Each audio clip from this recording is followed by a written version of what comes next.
नमस्कार. रिसेंटली जे सगळीकडं एक प्रकरण गाजतं आहे त्याच्याबद्दल थोडंसं आपण बोलायचं आहे. सिया गोयल जो आहे तो लोहगड फोर्टवरनं जो केतन अगरवालची जी हत्या झाली आहे त्यावरून बरंचसं जे काही समाज माध्यमं असतील किंवा सगळीकडं जी आहे ती चर्चा झालेली आपल्याला दिसून येते.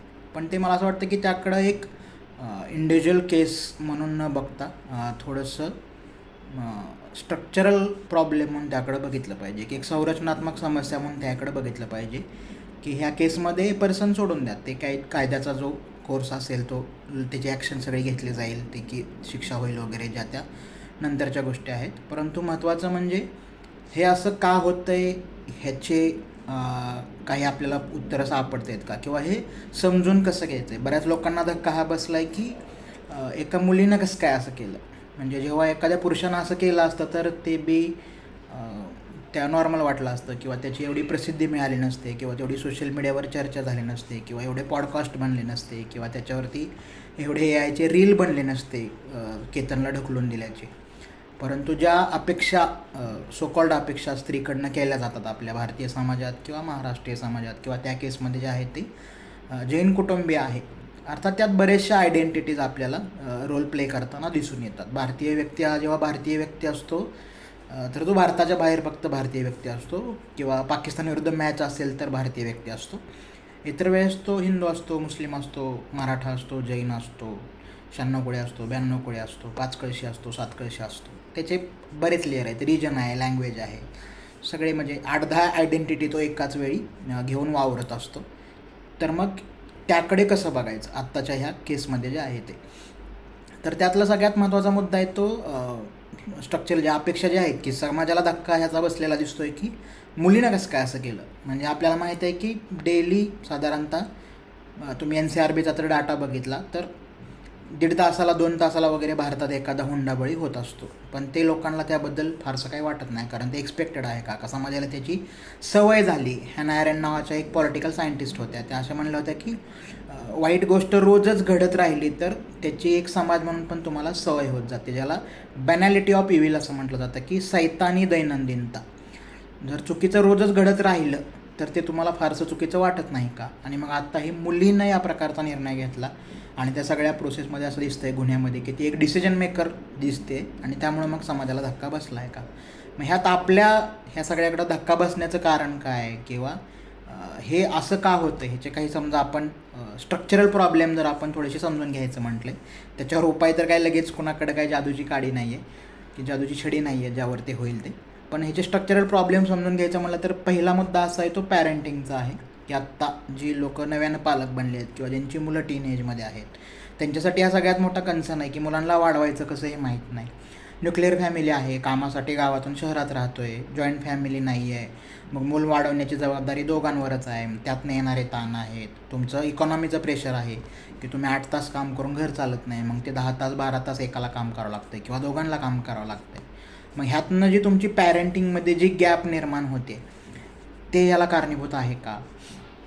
तर असं होणार आहे की जसं म्हटलं की मुली शिक्षणासाठी बाहेर पडल्या किंवा मुलींनी शिक्षण घेतलं तरी पण मग तुम्ही त्या जुन्याच अपेक्षा मुलींकडून करणार तर ते वर्क नाही होणार. तसं की तो मुलगी शिकलीही पाहिजे, प्रगतीही झाली पाहिजे, परंतु मुलींना तुमचं सगळं ऐकलं पाहिजे असं नाही होणार. ती काही मशीन नाही आहे की 4 गोष्टी दिल्या आणि मग 4 तुम्हाला हव्या त्याच गोष्टी त्यातून बाहेर येणार, तर असं होत नसतं. जर मुलगी शिकली तर ती स्वतः निर्णय घेणार आहे, तिची निर्णय प्रक्रिया त्या प्रकारे डेव्हलप होणार आहे.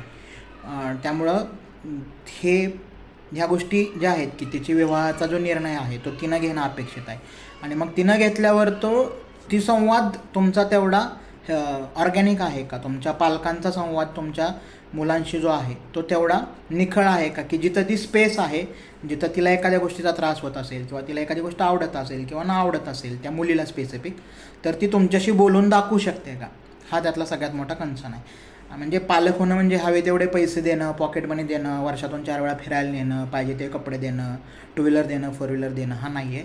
संवाद हा तुमच्या पॅरेंटिंगचा केंद्रस्थान असलं पाहिजे जेव्हा डायलॉग जो आहे तो, आणि तो वेळ दिल्याशिवाय होणार नाही, त्याला दुसरं कुठलंही मार्ग त्या ठिकाणी नाही आहे. आणि जर तुम्ही न्यूक्लिअर फॅमिली असाल तर मग ते अजिबातच शक्य नाही. त्यातली जी संवादाची जी जबाबदारी आहे ती तुमच्या बाजूनं अगोदर निश्चित केली पाहिजे की तुम्ही पालक आहात, आणि असं होणार नाही की मुली तुमची इच्छा खूप आहे, तुम्ही स्टेटस किंवा सावित्रीबाई जिजामाता ह्यांचं सगळं स्टेटस ठेवता दर जयंती पुण्यतिथीला.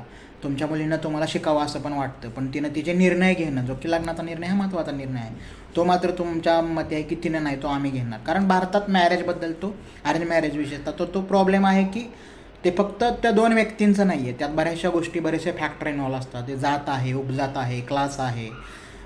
जो मॅरेजचा मूळ पर्पज होता की संपत्ती, हा पण त्यातला महत्त्वाचा मुद्दा आहे की भारतात मॅरेज आणि प्रेम हे म्हणजे जास्त रूढली शब्दात सांगायचं झालं तर प्रेमाचा आणि लग्नाचा काही संबंध नाही आहे अरेंज मॅरेजच्या सिस्टीममध्ये. ट्रॅडिशनली आहे की मॅरेज हे अशासाठी आहे की ज्या गोष्टी तुमच्याकडे नाही आहेत किंवा ज्या गोष्टी तुम्हाला हव्या आहेत त्या कोण टेबलला आणून ठेवते, अशा व्यक्तीशी तुम्ही संबंध प्रस्थापित करता. की मॅरेज हे पॉलिटिकल अलायन्स आहे, मॅरेज हे फिनान्शियल अलायन्स आहे. त्यामुळं हे तुम्ही समजून घेतलं पाहिजे की जेव्हा तुम्ही हा विचार करता की अरेंज मॅरेजच्या सिस्टममध्ये, तर मुलगी शिकलेली पण आहे आणि तिने निर्णय पण घ्यायचा नाही, तर ह्या गोष्टी एकत्र नांदू शकणार नाही. त्यामुळे तो डायलॉग असल्याशिवाय तुम्हाला ही गोष्ट शक्य नाही. आणि मग तो मुद्दा आहे की मॅरेज जर पॉलिटिकल अलायन्स असेल किंवा फिनान्शियल अलायन्स असेल, तर मग तुम्ही त्याकडं कसं बघता की ज्या लोकांना प्रेम करण्याची मुभा हवी आहे का, मग जो ट्रॅडिशनलमध्ये येणारी जी सिक्युरिटी आहे किंवा जे त्याला एक प्रतिष्ठा आहे किंवा त्यातनं होणारं जे काही फिनान्शियल ट्रान्झॅक्शन हवं आहे, तर ते एकत्र होणं आहे. तर ते चॉईस त्या ज्यांचं लग्न आहे त्यांचं असला पाहिजे त्या केसमध्ये, की अरेंज मॅरेज करायचं का लव्ह मॅरेज करायचं आहे. आणि त्यातनं येणारे जे सगळे त्याच्यासोबत येणारे काही बॅगेज आहेत दोन्ही बाजूनी, की त्याचे काही फायदे आहेत काही तोटे आहेत. मग तो तेवढा हेल्दी डायलॉग तुमच्या पाल्यासोबत आहे का, हा त्याचा सगळ्यात महत्त्वाचा मुद्दा आहे. दुसरा असा आहे की मुलं वाढवण्याबद्दलचा जो केंद्रस्थानी मुद्दा असणारा जो आहे, तर त्या केसमध्ये जबाबदारीचा मुद्दा जो आहे की शाळांमध्ये काही गोष्टी बदलता येऊ शकतील का. शाळांमध्ये पॅरेंटिंग रिलेटेड म्हणजे ज्या प्रकारचं पॅरेंटिंग गरजेचं आहे आजच्या काळासाठी तसा आपला अभ्यासक्रम आहे का, तसं शिक्षकांना ट्रेनिंग आहे का, हा पण त्या ठिकाणी महत्त्वाचा मुद्दा आहे. कारण आपल्याकडे शिक्षण हे प्रामुख्यानं जे म्हणलं आहे की ते नोकरी मिळवणे ह्यापर्यंतच ते सीमित आहे.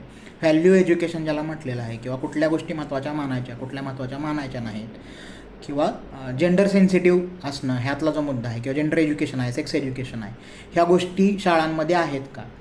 तर मग ते कोणत्या लेवलला, मग हे असं अचानक तुम्हाला एखादी दुर्घटना घडल्यावरच ते शहाणपण येणार आहे का, किंवा ते आल्यानंतर पण त्याचं जे काही रिलिफिकेशन झालेलं आहे आणि त्यातनं मग समाज म्हणून आपण काय शिकणार आहे का. कारण ते खूप पुढं गेलं आहे. म्हणजे मुलींची शिकण्याच्या प्रोसेसमध्ये मुलींची डिसिजन मेकिंग आणि हे जे आहेत त्या गोष्टी खूप पुढं गेल्यात. आणि समाज म्हणून तुमच्या सुनेकडनं असणाऱ्या अपेक्षा, बायकोकडनं असणाऱ्या अपेक्षा हे अजून जुन्याच आहेत, ज्या पॅट्रियार्कल स्ट्रक्चरनं डिसाईड केलेल्या आहेत. की स्ट्रक्चरल सबऑर्डिनेशन ऑफ विमेन ज्याला म्हटलं जातं, की स्त्री ही दुय्यम आहे, हे जे तुमच्या लहानपणापासून तुमच्या मनावर बिंबवलं जातं, किंवा तिनं सर्टन गोष्ट बॉक्स टिक केले पाहिजेत, हे जे तुमच्या मनात हे केलं जातं, ते का करेल ना. जर आत्ता जे आहे 2024 चालू असेल तर त्या बॉक्स ते का टिक करेल. त्यामुळं तो महत्त्वाचा मुद्दा आहे की पॅरेंटिंग हा एक आहे आणि तुमचं जेंडर एज्युकेशन किंवा जेंडर सेन्सिटिव्ह असणं हा एक महत्त्वाचा मुद्दा आहे. तो एक केस म्हणून तो सोडून द्या मुद्दा, तो कोर्स जो आहे तो लॉ त्याचा काय असेल तो ॲक्शन घेईल त्या हिशोबाने. परंतु जे लोक आत्ता पालक आहेत किंवा जे लोक ह्या प्रोसेसकडे बघत आहेत, तर त्यांनी ते कशा प्रकारे बघितलं पाहिजे, कुठल्याही प्रकारचं त्याचं जे रीलच्या माध्यमातून किंवा जे रिलिफिकेशनच चालेल आहे एकूण जगण्याचंच, त्यातनं मग ह्याच्याकडं थोडं स्ट्रक्चरल कसं बघता येईल म्हणून हा व्हिडिओ त्या ठिकाणी अपलोड करतो आहे. धन्यवाद.